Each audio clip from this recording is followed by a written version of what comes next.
You all for joining us for the topic, Navigating the UNLV Graduate College TD Process.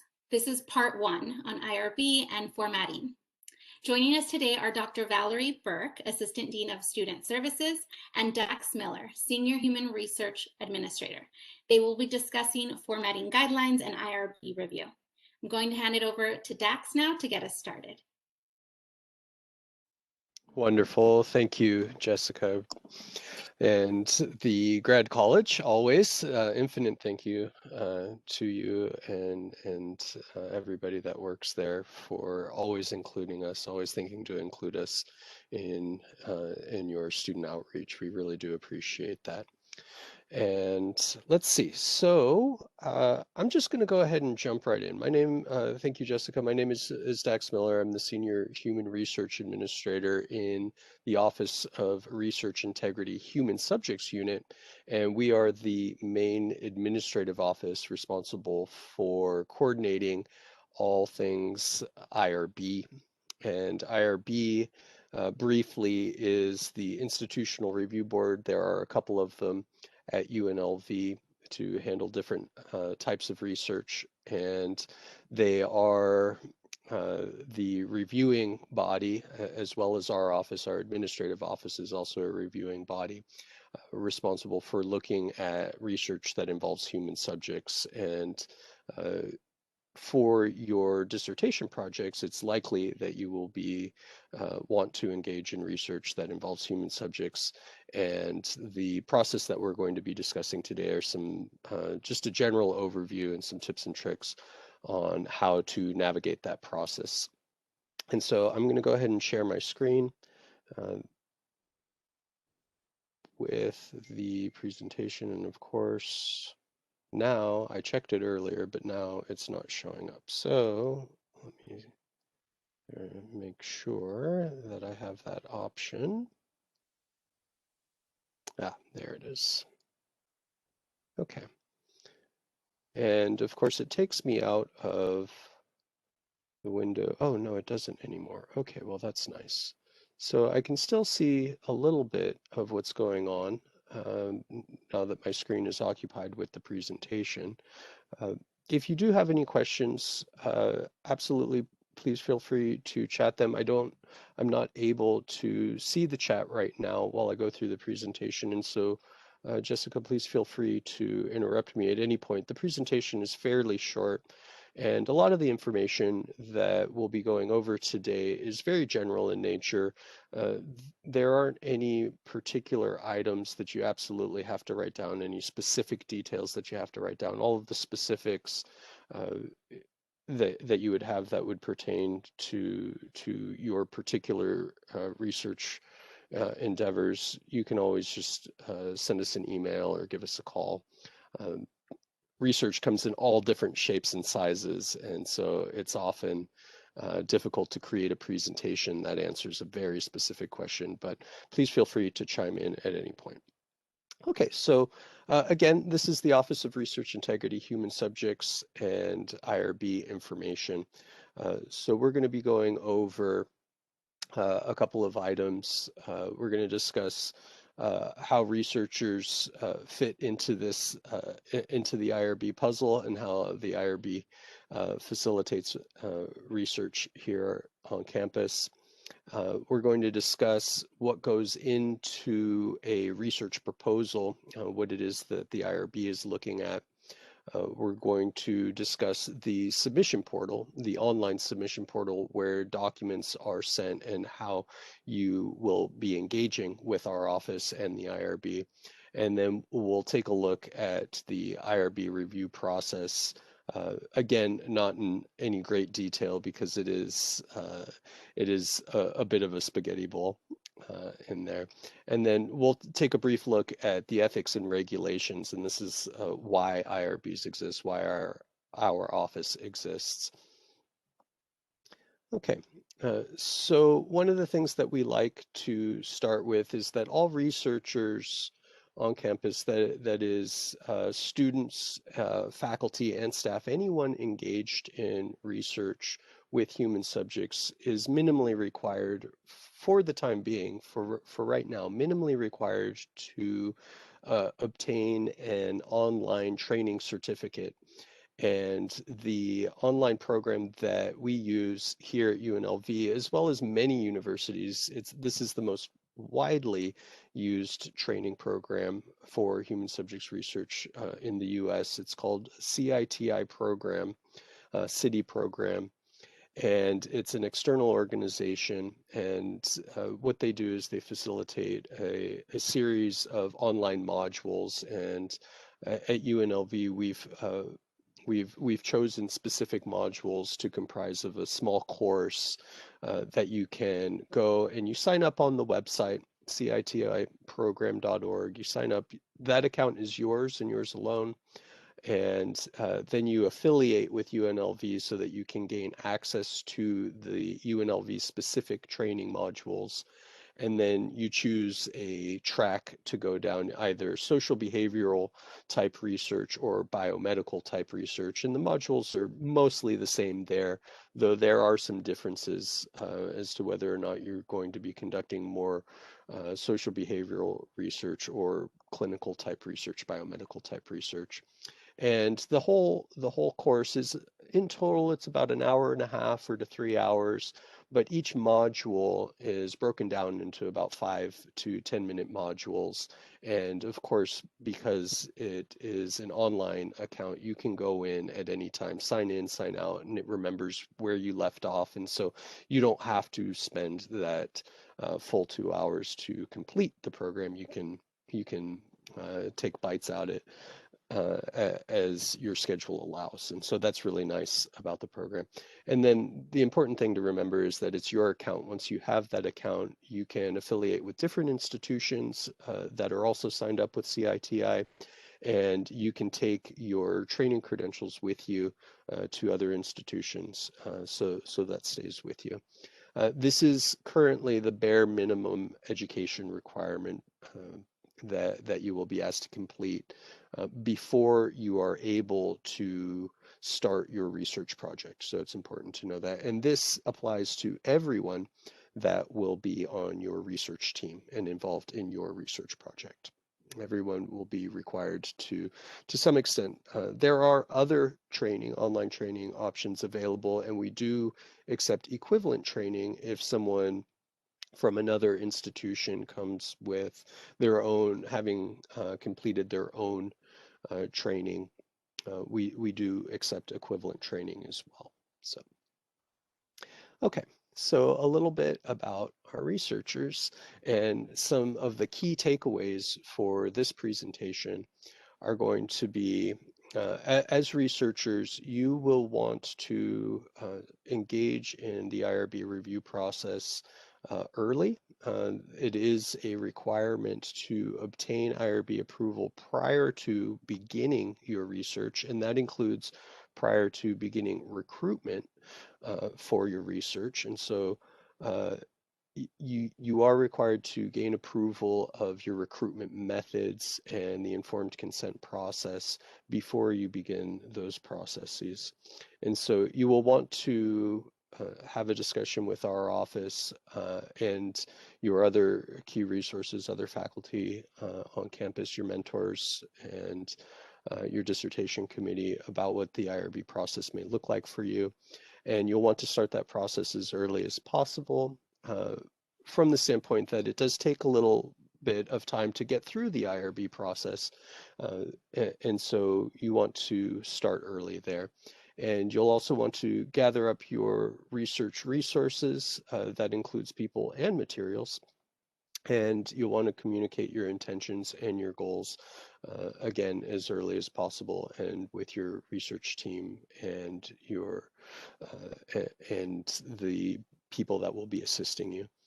And then the other important takeaway here will be that when you are gathering your resources, you will want to maintain consistency as much as possible within your documentation. That is one of the uh, keys to getting through the IRB process. as easily as possible. And so you'll see we are going to revisit these key takeaways throughout the presentation as well. Okay, so a quick discussion about what comprises an a research proposal. And we're going to have a little bit of a visitor here. She's very insistent, and this is okay. Okay, so we're going to discuss the different elements that go into a research proposal. As mentioned before, one of the key elements will be your training certificate, and you can obtain that online through CITI. We do have a protocol proposal form. It's an application form that asks a number of questions about what it is that you would like to do for your research project, as well as a number of questions regarding how you will be interacting with potential and actual research subjects for your project. Where are you going to be, the folks that you'll be getting your data from. We also look at the ads for your research proposal, for your research project, that is, and how you will be advertising or getting the word out about your research in order to recruit participants.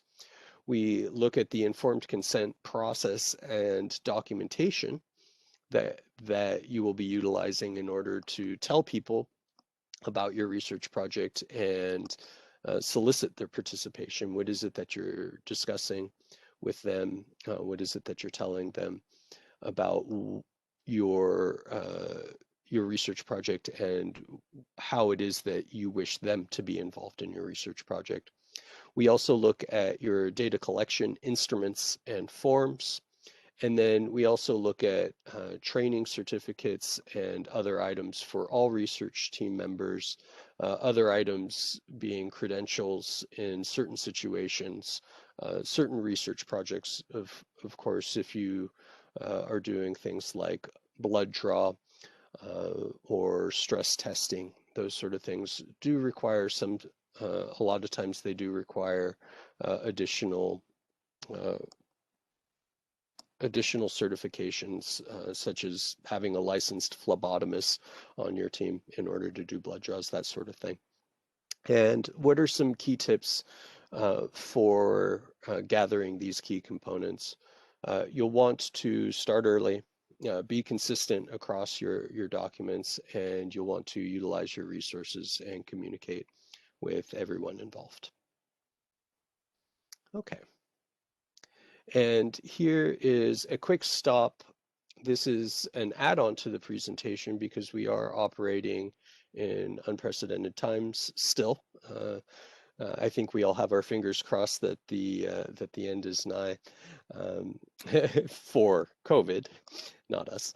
And so, what are some additional requirements if you are going to be engaged in face-to-face research right now? And right now, this is an ever-changing environment, as I'm sure we are all well aware of at this point. And so the requirements are changing. Right now, uh, we are not set to change these requirements until we get larger directives to work with. So right now, if you wish to engage in face-to-face research, uh, it's currently suspended and you have to go through you have to go through some extra steps. Exceptions can be made to engage in face-to-face research.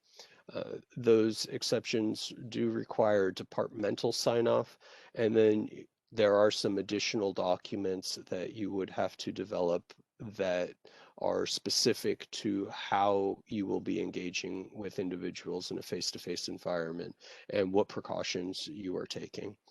And those details can be found on our website, as well as just discussing what it is that you would like to do within your department. And you can always just give us a call or send us an email, and we can sort of walk you through some of the specific items that you will need. And so the important thing to take away from here is that face-to-face research is suspended unless you essentially petition your department and create some additional documents for engagement. Remote data collection is allowed, and uh, and those proposals go through without any additional requirements. Okay, so let's take a brief look at how you, once you've gathered your materials, how you will be engaging with our office and the IRB. We utilize a system called IRB Net. This is a third-party system. It's completely online, and it is both a document management and as well as a submission portal. And so in IRB Net, similar to the CIT program, you sign up and that account belongs to you. Again, IRBNet is a third-party vendor that UNLV partners with. They provide us this service. And so when you sign up, that account belongs to you, and IRBNet currently is the most widely used submission portal system in the US for IRB submission, and many institutions in the US utilize this system. Uh, Funny enough, we did just get word within the last week that we're actually going to be transitioning away from IRBNet and we're going to be using a different submission portal. Those announcements will come fairly soon, so that some of this information may be dated by the time you get around to actually submitting your proposal. But essentially, by and large, this information will actually still be relevant. Uh, it will just be a different system. It won't be IRBNet. It will be a different system. And still, in that other system, as well as IRBNet, what you do is you sign up, and then you associate your account with UNLV, and then you create a project within your account. You create a space within in your account, or if you are joining somebody else's project, you can also join a project in the system once you have an account.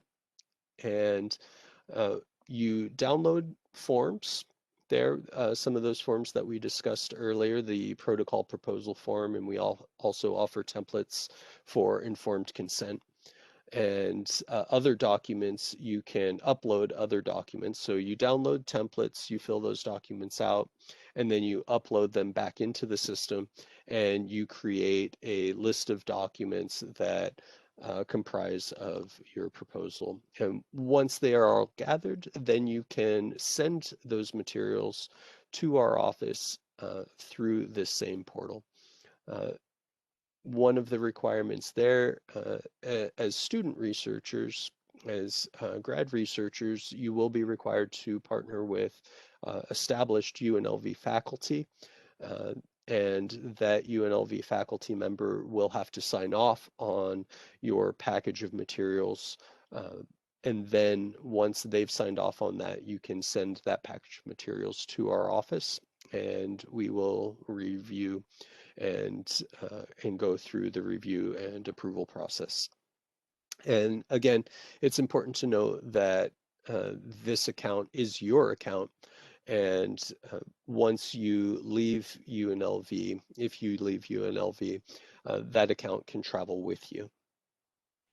One of the key resources that you have for IRBNet is once you've created your account, then there is a document inside IRBNet that is a quick start guide. There's a small learning curve for navigating the system. And once you've logged in, you will see an area that's called Forms and Templates. And the very first document that's available to you is this guide, IRBNet Researcher Quick Start Guide. And that gives you a little bit more detail about the specific buttons and the flow of moving through this system. Okay. So once you've gathered your materials and you've sent them through IRBNet to our office, the IRB administrative office, what does that review process look like? So before you begin your research, project, you will be considered engaged in the initial review process. Depending on the type of research you are proposing, there are different levels of review that our office provides. Not all of those review processes are actual IRB review processes. That is, there are some administrative review processes that we handle in-house, just within our office amongst our staff, myself and the other administrators. And sometimes research projects do go to one or more members that sit on the full IRB committee, and sometimes there are proposals that are seen by the full committee. During the initial review process, we ask clarifying questions and often ask for changes to the proposal. We ask clarifying questions with regard to how you will be engaging, what processes you'll be utilizing when you engage with potential and actual human subjects. So after the initial review process is complete, you will gain approval to begin your research project. But the reviews, the oversight of your project is for the entire life of your project. And if things change, or if you want to change things within your project, then you are asked to submit additional documentation discussing those changes through IRBnet. You want to let us know that you want to change the project. And before you're able to engage in those changes, you will need to get approval to move forward with those changes. And that process is considered the post-approval review process, and that includes changes and modifications, any unforeseen circumstances that come up. Sometimes bad things, as well as good things, happen during the course of research that we didn't expect. And our office and the IRB are your partners in research. And so you'll want to let us know when those things happen. And then some projects, many projects do carry with them expiration dates or required check-in dates. If no changes have occurred, we still want to hear from you as to the progress of your project, or if your project closes, you want to let us know so that we can close it out in the system. And those are all things that come up after the initial review process and after you've started your research project. And so what are some tips when navigating this initial review and post-approval processes? Well, with initial review, as well as changes even after you've started your project, if changes come up, you'll want to engage our office as early as possible. Again, you'll want to maintain consistency across your documentation and in your communication with our office and your research team. And you'll want to utilize your resources. And I say utilize resources and communicate, meaning that our office is a resource, our website is a resource, your department is a resource, your friends and colleagues are resources, your faculty members are resources. The grad college is a tremendous resource. And definitely reach out to folks, ask questions often, and communicate. We want to know what you're doing and we want to be involved. So the question on everybody's mind is, how long does the initial review process take? Or if you are currently working in a study and you want to change something, how long is that going to take?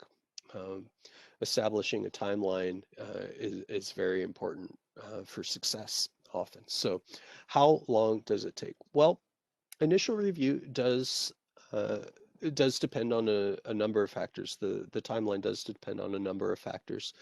These are the three predominant areas that affect a review timeline. The quality of submission.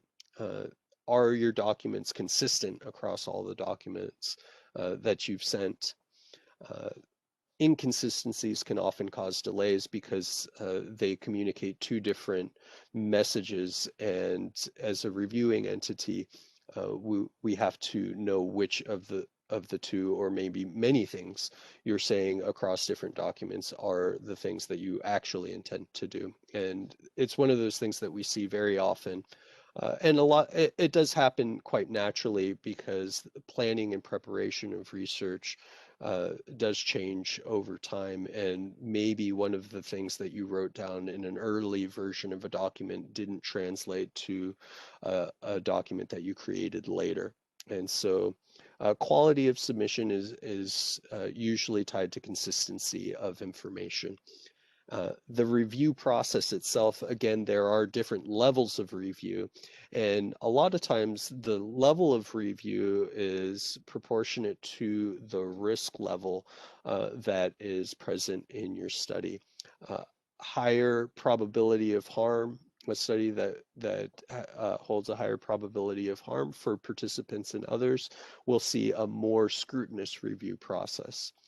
And then finally, the number of people that are submitting proposals to our office and going through the IRB review process. Our office has grown within the last year. We are very happy about that. Previously, we were a bit understaffed, and so serving uh, the the faculty researchers, the student researchers, as well as the School of Medicine researchers, all of them were going through our office, and it's still the same though we have more folks in our office helping out now, and so.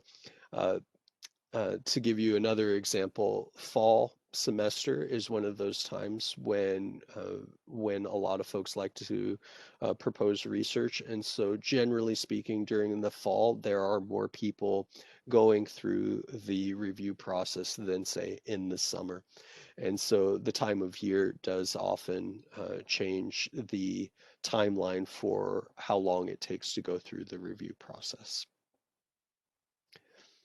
And then just to give you a little bit of a glimpse of what the review process actually looks like on our side, uh, our office checks the basic requirements that are required for review.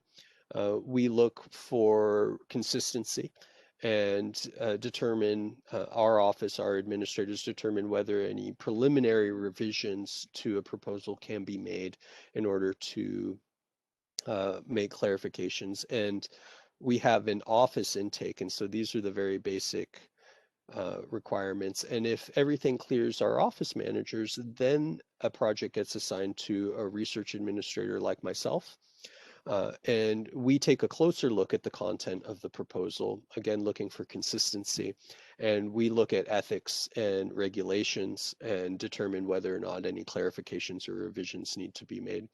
And then if the proposal does require actual IRB review, then as administrators, we send it on to the IRB. And then the IRB sends it back to us as administrators. We clean it up and we communicate with the PI and researchers. And so that's a basic breakdown of what the process looks like. And we can take a bit of a closer look. And as you can see, it gets rather complicated rather quickly. And again, what you're looking at here is the cycle of review that can happen. And by and large, this is determined by, again, the review process that you're actually going through, because there are different processes depending on the nature of your research. Okay. So at this point, we've discussed some basic requirements, some basic tips for researchers, what comprises a proposal, how you submit the proposal to our office and the IRB, some COVID considerations, as well as what the review process looks like. And so let's take a brief step back and to the larger picture and look at why we go through this process for research that involves human subjects. Okay. Again, my apologies. My dearest one over here, she's a little old and and she gets confused, and She needs to participate. Okay, so we go through this IRB review process, this ethical review process of research that involves human subjects because of past atrocities that we ourselves have visited upon ourselves in the name of science. And as a result of that, we have two areas that we look at. We look at ethics, and then we look at regulations. And regulations there are federal regulations in the US, and then, as you can imagine, there are regulations for the state, and then sometimes there are even local considerations, such as conducting research in Las Vegas can be even different than conducting research in Reno, because there are different requirements in different counties, etc. And on the federal level, we have the Code of Federal Regulations, and those are discussed in the Common Rule. And the Common Rule is a set of regulations that by and large applies to most research. And then the FDA, the Food and Drug Administration, has a specific set of regulations that governs human research when the FDA has jurisdiction, and that is drugs and devices and nutritional supplements and the like. So where FDA has jurisdiction over particular research, there are a specific set of regulations that have to be followed there. And then we also have a Code of Federal Regulations adopted in this, a Code of Ethics adopted in this country that is referred to the Belmont Report.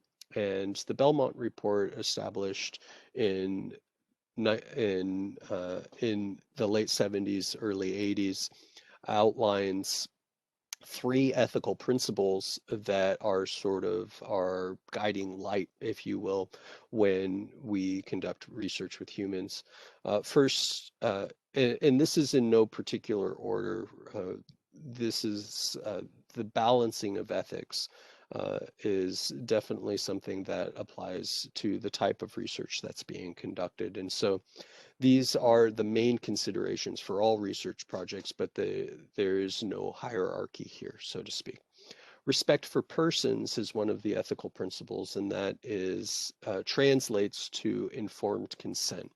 In the past, in the name of science, often researchers have bypassed informed consent and not disclosed to the individuals who participate in research all of the elements that would be important for considering whether or not somebody should or shouldn't participate in research for themselves. Right? They get to make those decisions. So respect for persons says that we should seek, to the best of our ability, informed consent. We should inform people of what the research involves, who we are, our research agenda, what we're asking of them, and then ask for their consent. Do they want to contribute to this research project?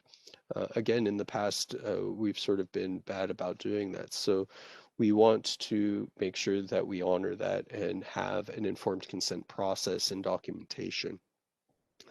Again, that's not 100% of the time. There are exceptions, and and there are, of course, rules and regulations that govern how we can navigate spaces where informed consent may be a difficult thing to obtain. Some examples of that are emergency research that's conducted in hospitals for people who come into the hospital in an unconscious state, or children and parents are children not having yet reached the age of consent cannot consent for themselves, and so we seek parent permission. And still, if a parent says yes, we still want to seek child assent. And so we have two separate processes, a parent permission process as well as a child assent process. And sometimes there are situations where gaining parent permission may actually create a situation where the child could be harmed. Some examples of that include teen pregnancy or abuse, and addiction, and those sort of areas that are difficult to research because there are ethical conundrums built into respecting parent permission and child assent. So the next ethical principle that's outlined in the Belmont Report is called beneficence, and this translates to something that may be familiar to you, which is the Hippocratic Oath, first do no harm. And essentially what this says is that in research, we should seek to minimize harm to the best of our ability and maximize benefit both to individuals and society. And so this principle reminds us to seek that out. Minimize harm, first do no harm. Minimize harm and maximize benefit. And then the final ethical principle that's outlined in the Belmont Report is justice. And that reminds us that research should seek to include all folks that may benefit from research, and also not to isolate populations of convenience so that one population is meant to bear the burdens of research over another population, uh, and again, that one population is not meant to benefit more than another population when we can seek equality. And so those are the three ethical principles that guide research. And with those ethical principles combined with the federal and state and local UNLV policy and NCHE policy regulations, we can create a safer space for engaging humans in research. And so a quick observation is that uh, our unit, the administrative office for the IRB, and the IRB don't oversee everything. A lot of times, research does involve multiple institutions, multiple entities, multiple groups. Different groups get involved in research, and our office and the IRB are responsible for checking research proposals against ethical principles and the federal regulations and other regulations. But sometimes if you're dealing with other entities, there are other requirements. A prime example is if you wish to conduct research with CCSD, with Clark County School District, they have additional requirements. They have a research proposal review process as well. And there is a lot of overlap there, but just know that sometimes if you are going to be working with other groups outside of UNLV, you don't only have to go through our review processes, but sometimes there are external review processes that we don't oversee, that you have to go through as well. And then one of the things that we like to communicate in this presentation is that the ethical principles that are outlined for research with human subjects often apply in everyday life. And so in instances where you may be engaged in a research-like activity, but it is not quote unquote research according to the federal regulation definition, it's important to know that you can still apply these ethical principles of informed consent, do no harm, and seeking justice, equality in your efforts. And then one of the most important things, of course, in looking at research from a bird's eye view is to be communicative your uh, with your with your team, stakeholders, and all the entities involved. And let's talk briefly about what is the role of our office and the IRB. Uh, Historically, the mission of an IRB is sort of created at the inception of the federal regulations that govern human research. It states that IRBs are there to protect human subjects. Uh, we feel that at UNLV, we feel that that language is a bit antagonistic because who are we protecting the human subjects from? Is it the big bad researchers? Well, Mostly, yes, in the sense that the reason we have IRB is because we've done a whole bunch of bad things historically in the past, and that's prompted us to create these entities. But we like to sort of rephrase this protection of human subjects as facilitate ethical conduct of research. Again, our office and the IRB are there as a partner in research, and we are here to help you conduct ethical research. And also we are very interested in seeing that research is designed and executed in a way that answers the research question. A lot of the times, poor research design can actually lead to harm, both in data conclusions as well as individual harm or group harm.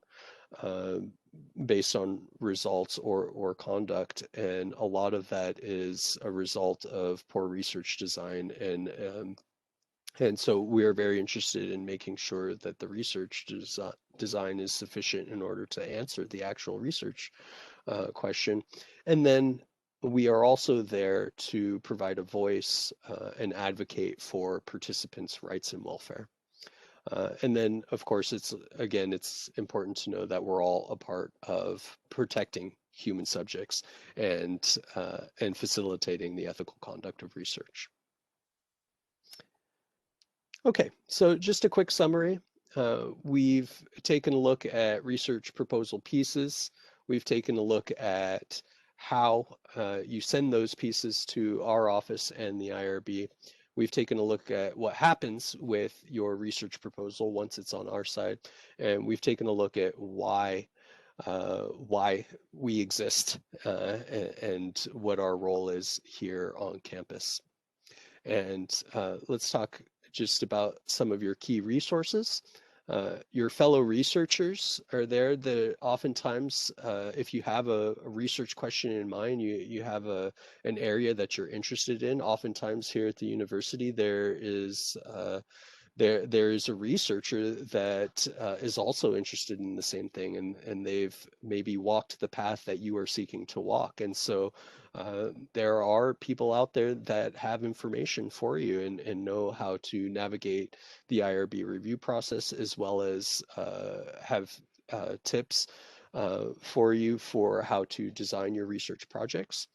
Our office is there. We see a lot of research, and we are very well established as far as expertise in our office. We now boast collectively in our still fairly small team, almost over 80, I believe it's about 80 years of direct IRB experience cumulatively. The director of our unit and myself alone account for about 30 years of combined IRB experience. And so we have a lot of expertise in our office. We do have resources available online and through the IRBnet portal. And the UNLV website overall is a tremendous resource. And again, as a final closing, be sure to start this process with our office in the IRB early. Be consistent in your documentation and communication, and you want to utilize your resources and communicate within your team and the other entities on campus and stakeholders as much as possible. Thank you very much for your time, and I am going to very clumsily attempt to unshare my screen, which I don't know if I can do that with this If you very can small box. scroll your mouse over on the top, and then something they'll drop down, and on the left it should say stop share. Okay, yeah, I have, because, oh, there we go. Here it is. Stop sharing. Wonderful, thank you. Yeah, that was so great. Thank you, Dax. Super thorough. Yeah, comments coming in, very informative. Thank you so much. Hi, Dax. Thank you. Good to see you. A pleasure. Yeah, thank you for the invitation. So, Jess, do I share my screen or do you guys have my PowerPoint? If you can share it. Share? Okay, cool. Thank you.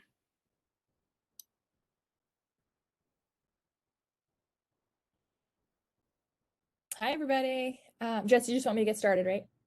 Please. Okay, cool.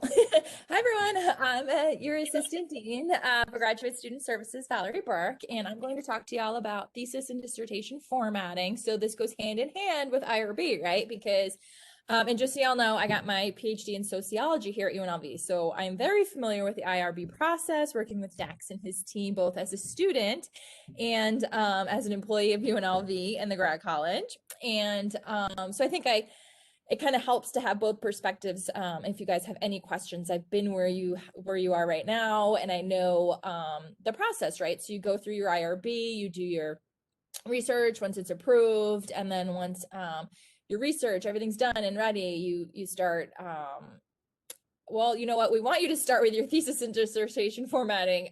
From my experience, you want to start it as soon as you start writing, because the last thing you want to do is write your entire thesis or dis and then be like, oh, now let me go back and format it all. That's not fun. Okay, so I'm going to start from the beginning and show you all the best way to do it from my experience and from now on the grad college side too. So let me click this slideshow. There we go. So it's full screen. And we have an amazing grad college thesis and dissertation team. Normally Jen Stevens does this PowerPoint for us. She just got sick today, but she actually just became a doctor herself. Also, her PhD is in sociology. She just defended last week, and she heads our thesis and dis team. So normally you would get her, but instead you get me today. So here we go. Today, we're going to discuss how to prepare for your documents for formatting review. We're going to review the resources that we have in the grad college that are going to help you properly format your document. There's no surprises. You're going to see everything is spelled out crystal clear, when and how to submit your document for your official review, and then the review process once your document is submitted. We're going to go over how the reviewer provides feedback and any document corrections, and then, of course, the steps taken once your format review is completed. Maybe, no, down here. Got it. Okay, so preparing for your format review. Now, remember, the grad college is only looking at formatting. We are not reading your paper for grammatical errors or anything else except format. So keep that in mind. And yes, you can have this. I saw that in the comments just pop up on my screen. You can have this PowerPoint afterwards because it will be super helpful. Okay, after your thesis and dis defense, right? So you've defended and you've completed all of your edits, right? So you've defended and your committee and your chair have reviewed your final document that you've submitted to them after your defense, because sometimes at the defense, you're going to get some questions, you're going to get some additional feedback, and your committee and chair might say, okay, go make some of those edits and then resubmit your paper to us. Okay, you've done that. You've submitted the newspaper. They've approved it. You're in your final draft. Check your document. Make all the edits to meet the grad college formatting guidelines. Now, what exactly are those? Ready? Next slide. Okay, so our formatting manual, you can go ahead and click right on that link. Obviously, right now it won't be hyperlinked for you, but it's hyperlinked for me and a screenshot for you. So on the right, you can see the screenshot. And this is exactly what I used. I went to number 5 on this website, and I said, okay, let me look at their cover page. Let me look at my cover page. Okay, I need to just add a few more things. I need to capitalize this. I need to put a page number here, or maybe the page number goes in a different spot. It'll explain it step by step for you, and you just follow the templates. And then, of course, if there are any like specific questions or you need some one-on-one help, luckily the grad college office offers thesis and dis formatting office hours. So that's one-on-one assistance with our lovely now Dr. Jen Stevens. So if you want an appointment just to do one-on-one with her, you would just want to email grad.td for thesis and dis at unlv.edu. And again, I would kind of go through the whole guideline first, and then maybe make a list of questions if you have any, so that when you do get your one-on-one with Dr. Stevens, you'll have everything ready and you can go boom, boom, boom and knock out all your questions there. Okay, so your document submission, you're going to submit your final document to the grad college and thesis disc. Go to the website. So on that same link, the screenshot is on your right there, and under number 10. So before we run on number 5 and it collapses, and under number 10, you're going to see format review. You're going to click submission website link and submission website, and there's a link. And then that drops down here so you can see, oops. Please submit your committee-approved thesis and disc or doctoral project through our submission website. So you see it's hyperlinked there, and you would click on it. Now, it's super important that this has already been approved by your department, your committee, and your chair, right? Because once you submit it to us, there's no going back. Of course there is, but it's a big headache, so definitely don't do that. The whole point is that your committee and your chair have already approved this, and we're just doing the formatting formality. You can only submit your document. You can only submit your document using your Rebel Mail account. If you're simultaneously logged into other Gmail accounts, you'll need to sign out of them and log into your Rebel Mail account only. So that's a super important note to see there. Thesis and dissertations and doctoral projects must be submitted to the grad college for format check through the online submission form. If you have questions or any difficulties, go ahead and shoot us an email at that generic grad.td, because we monitor that email all day long specifically for thesis and disc questions, but you cannot submit your thesis and disc to that email address. That's just for inquiries, questions, and things like that you can contact us there. Okay, so let's talk about this review process.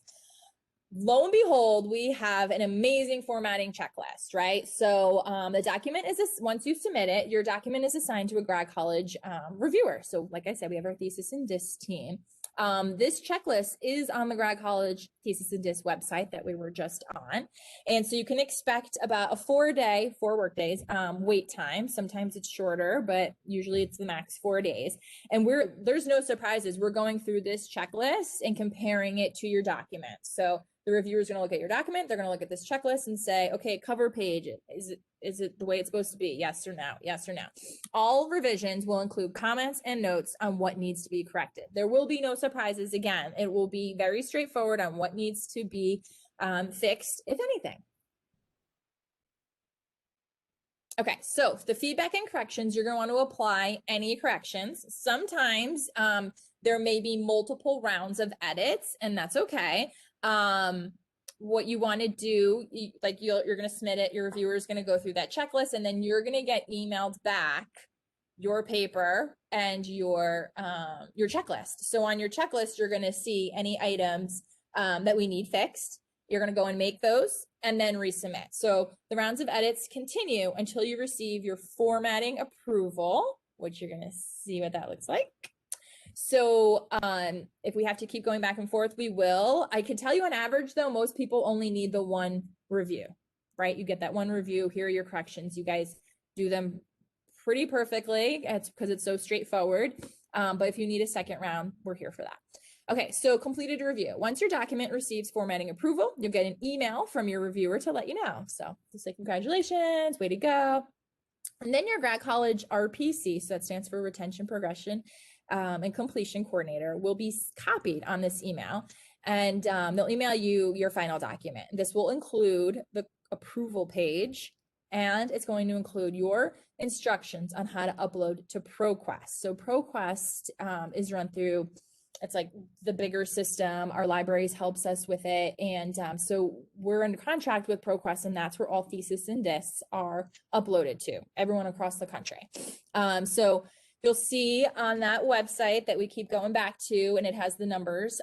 When you go to number 11 and you click down, it's going to say thesis and dissertation submission process. So once your formatting of your thesis, disc, or doctoral project is approved by the grad college and you receive your final document instructions, like I said, that's going to come from your RPC coordinator. You'll have your instructions on how to submit to ProQuest, and then if you need help, digital scholarship at UNLV. Students may submit their final document electronically, and then we have strict deadlines, right? So we have deadlines on when you have to complete your defense by, we have deadlines on when you have to submit your format review by, and we also have deadlines on when you have to upload your final document to ProQuest. All of those deadlines, you can see it's hyperlinked right there. And that's it for Val. Awesome. So here's how I see it. Let me unshare so I can see all you guys. Let me see. I don't. So Sam, you put your mouse on the center upper hand side of your screen, top center, and then something will pop down, and then you'll see on the left, stop share. Screen, stop share. Oh, you're so good, Jess. Okay, I love the layout where I can see everybody, even if it's just names. That's okay. Hi, everybody. Yeah, Jess, thanks so much. So Jess put that website that we kept going back to over and over and over again, right there. So that's the website. And I would just think, keep formatting in the back of your head. So as you're starting to write your lit review, and then you go back and do your table of contents, and then you're thinking about how do you do your table, or you need to insert a picture. There is formatting guidelines for all of that. So instead of having to do it now and rush through it and then go back and have to reformat it, I would just say, do it right the first time. Would you suggest this format process for the proposal phase as a way to get ready and familiar with their dissertation formatting? Absolutely. It's definitely a great practice, and you'll see too that a lot of your proposal will end up, coming over into your dissertation, so it'll already be pre-formatted. So great question, April. And then, is there a template for the main content of your dissertation that we can use directly? That technically, it's not like we give you a template and we say, here, just start typing. It's not like that. But when you go to that link that Jess shared, you'll see all the important things that you need. So, right, what I did was I opened up a Word doc, and I start with my title page, and then I just started, then I had a placeholder for my dedication, and then a placeholder for my table of contents, and then your abstract. I mean, it does have those templates for each one. They're just individual. It's not like you're going to open up a Word doc and have your whole template right there. Instead, it's a drop down on 1, 2, 3, 4, and you bring it over to your Word doc. I hope that makes sense. But if you go and click on that link, it's very self-explanatory. Perfect. Great. You got it. And then, like we said, any questions, we're pretty much always available. You guys are really familiar with emailing gradrebel@unlv.edu, but we just have that designated grad.td specifically at unlv.edu so that we can filter through TD questions super fast for students. Because I know when I was writing my dissertation, the last thing I wanted to worry about was formatting. I just wanted to get it done and on to the next thing. So we try to make this process as smooth as possible. And then the upload to ProQuest is amazing, because once you do that, you're officially done. And then you'll get, I want to say, like quarterly emails from ProQuest. They're automated, and they tell you how many times somebody has accessed your dissertation or your thesis and where in the world they have. It's really cool. And it's a great way for other people to connect with you too. I had somebody reach out not that long ago and say, hey, I'm writing my dissertation and I found yours. Can we chat? It was cool. It's a great way to stay connected with people in your field. Where does Authenticate come in? I don't think I had a slide on Authenticate, but that is a great question. It is in the if you go to that website, let me pull up what number Authenticate is.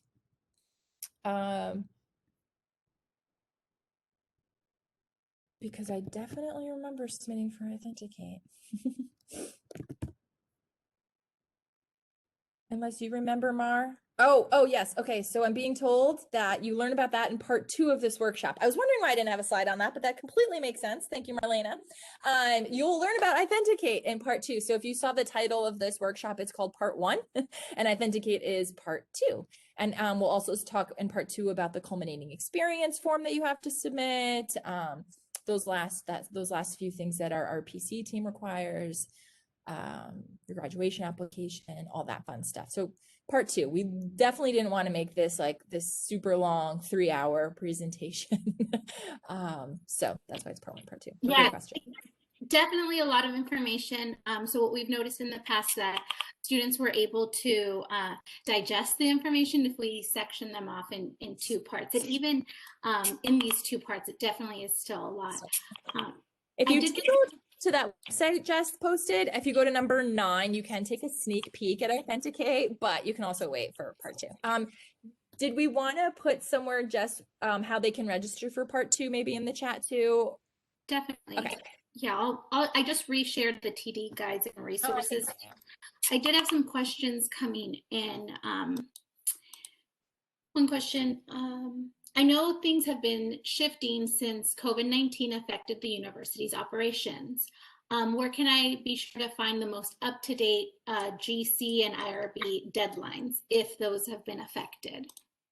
Great question. Okay. So if you go to UNLV Graduate College homepage, which I'm typing it in right now, UNLV Grad College homepage, and then you'll see right on our homepage in yellow highlight, it says coronavirus related informations for UNLV graduate student community. Let me highlight this and type it into the chat here. So you'll see if when we make updates to like extend deadlines or anything like that, everything is going to go onto our Corona website update page. And there specifically is that link. But again, if you want to just remember, go to the homepage for the grad college, you can link on it right on that big yellow, you can't miss it, the big yellow banner. And so we have been giving extensions on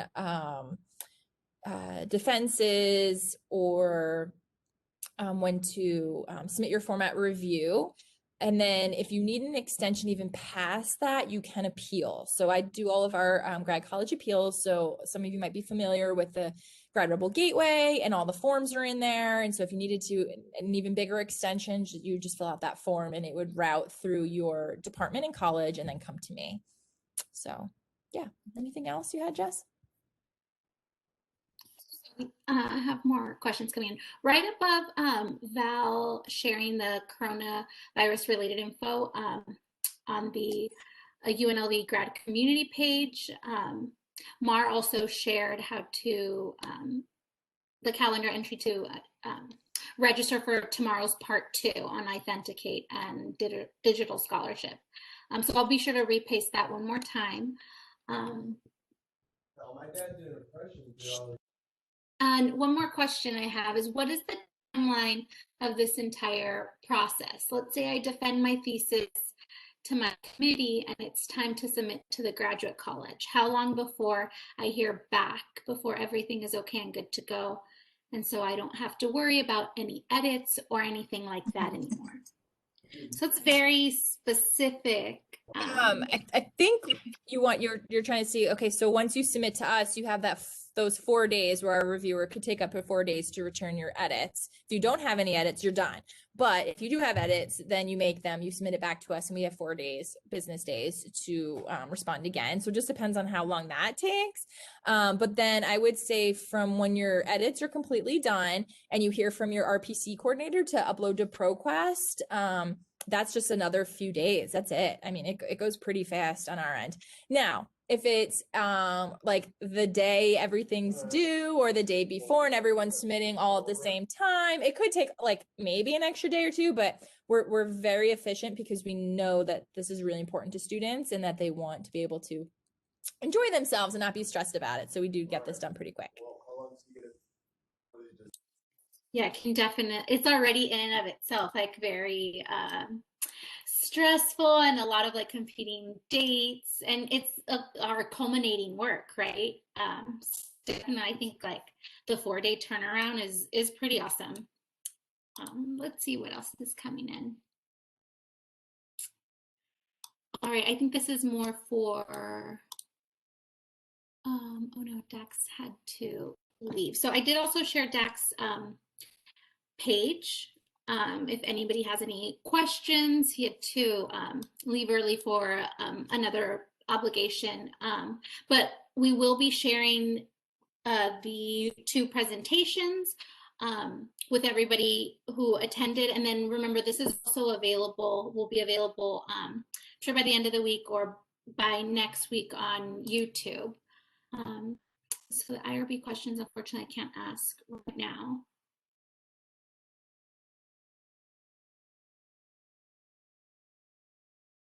Well, this is a bit of a general question. What is the general difference between a thesis and a dissertation?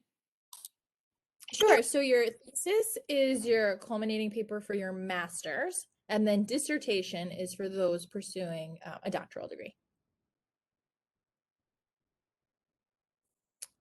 For the IRB questions, do we want to, are there a lot that we want to make a list and send them to Dax all at once, or is there just like 2 and maybe we have those students email Dax directly?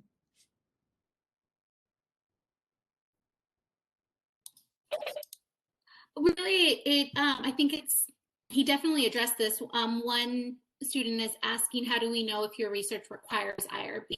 So he definitely went over it, the different requirements, but it sounds more like it's a specific question about their. Yeah, and I had the same question with mine, and sometimes you submit and then they find out you're exempt. So yeah, IRB they used to do walk-in hours. Maybe he said that they are doing them virtually now. I'm not sure, but you can always ask before you start all the paperwork. You can definitely ask Dax or someone on his team. Yeah, and that's true, Dr. Burke. I know in our department, at least my chair, she definitely still encouraged us to apply, and then it's always great to have that exempt. Instead of exempting yourself, you're like officially exempt. And April, I see your question, and I would check with your advisor first. So obviously your faculty advisor has been through the IRB and they've, gone through all of this. I would just check with them first to see when they want you to start the IRB process. You'll see when you get the IRB form, it's very detailed. So you pretty much have to know what your project is, your proposal defense is done, so that you can go in and fill in every little part, every question they ask. It's super detailed. So you want to make sure everything is ironed out and approved by your committee, so you can submit your IRB application. So I would just ask your advisor. That's what I did. Well, we also just shared, for those asking about their own projects and IRB, I've shared, actually, I believe, a link that Dax mentioned. So this is the UNLV research that explains the differences between the various review boards that we have. That again, it depends on what your field of study, what your research will entail.